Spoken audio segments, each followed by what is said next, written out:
विक्रम सिंह जी, अब क्योंकि मसला राजनीति और खेल के घालमेल का है, तो पहली बात तो ये आप फॉर्मर डीजीपी हैं, उत्तर प्रदेश की बहुत सारी चीजें जानते हैं, समझते हैं। एफआईआर तक लॉन्च नहीं होती। देखिए कि इस देश का जो सिस्टम है किसी रसूखदार के आगे किस तरीके से नतमस्तक होता है और देश की इंटीग्रिटी को भी स्टेक पर लगाता है। एफआईआर लॉन्च नहीं होती, सुप्रीम कोर्ट के इंटरवेंशन के बिना तो एफआईआर तक दर्ज नहीं हुई थी।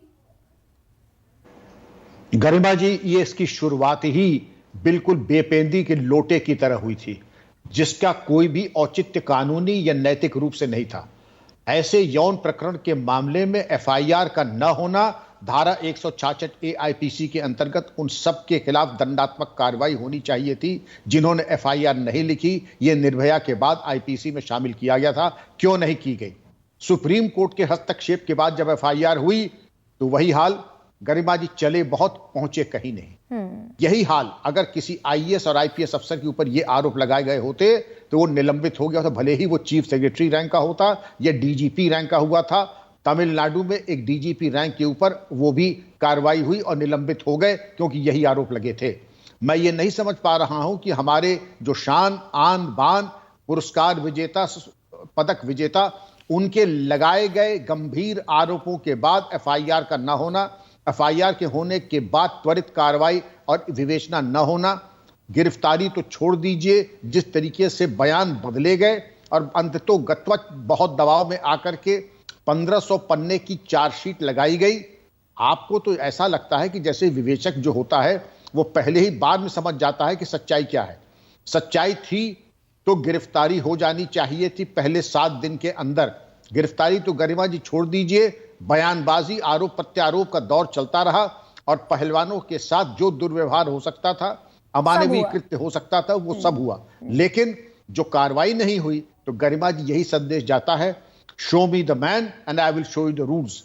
मुझे व्यक्ति दिखाइए, तब मैं कानून की किताब आपके सामने प्रस्तुत करूंगा। जैसा होगा व्यक्ति वैसा कानून और उसका अनुपालन उसी हिसाब से होगा। जो हमारे यहां कमेटीज थी निष्प्रभावी, बिल्कुल ही किसी तरह का जिनको कोई अधिकार ना हो, कृष्णा पूनिया जी ने, डॉक्टर सुनीता गुदारा जी ने इस पर बृहद प्रकाश डाला है कि अगर समितियां थी तो क्रियाशील क्यों नहीं थी? जब आरोप लग रहे थे तो कार्रवाई क्यों नहीं की? उनके ऊपर भी कार्रवाई होनी चाहिए। और जिस तरीके से बयान बदले गए ऐसे प्रकरणों में जिन पुलिसकर्मियों ने प्रमाण दिखाया, उनके ऊपर भी कार्रवाई होनी चाहिए। और बृजभूषण शरण सिंह जी, क्या एक व्यक्ति ने पूरा ताना बाना ठान लिया? अगर कमर कस नहीं, ये कार्रवाई विक्रम जी करेगा कौन? क्योंकि दिल्ली पुलिस 1500 पन्नों की चार्जशीट तो दाखिल कर देती है, लेकिन जब राउज एवेन्यू कोर्ट जमानत देती है तो जमानत का विरोध नहीं होता, जबकि इतनी गंभीर धाराएं हैं, इतने संगीन इल्जाम हैं। जिस कार्रवाई की अपेक्षा आप कर रहे हैं, करेगा कौन? ये तो देखिए एक तरीके से वही बात हुई कि हमने जब घर का चिराग ही घर में आग लगाएगा तो उस हमारे घर को कौन बचाएगा? और अगर आपने ऐसे गंभीर आरोपों में अगर जमानत हो जाएगी तो किसमें जमानत निरस्त होगी, किसमें आदमी जेल जाएगा? ऐसे गंभीर प्रकरणों में जो पहलवानों ने खुल करके, सीसीटीवी एविडेंस है, पहलवानों के बयान है, इसके अलावा किसी साक्ष्य की जरूरत नहीं है गरिमा जी। इसके आधार पर बृजभूषण शरण सिंह को हवालात और जमानत तो छोड़ दीजिए, जेल होनी ही चाहिए थी और भी उसके ऊपर कार्रवाई होनी चाहिए थी। कार्रवाई तो छोड़ दीजिए, जमानत तक हो गए। तो गरिमा जी, मैं तो ये अपेक्षा करता हूं ऐसे प्रकरण में अदालत को सीधे हस्तक्षेप करा करके यह दूसरी रिवाइज पिटीशन की कोर्ट मॉनिटर्ड इन्वेस्टिगेशन हो, पुलिस इन्वेस्टिगेशन ना हो, कोर्ट मॉनिटर्ड इन्वेस्टिगेशन होना चाहिए। और डे टू डे बेसिस पे फास्ट ट्रैक कोर्ट में डाल करके सुनिश्चित करें कि जल्द से जल्द कार्रवाई हो, न कि अपने मनमाने तरीके से।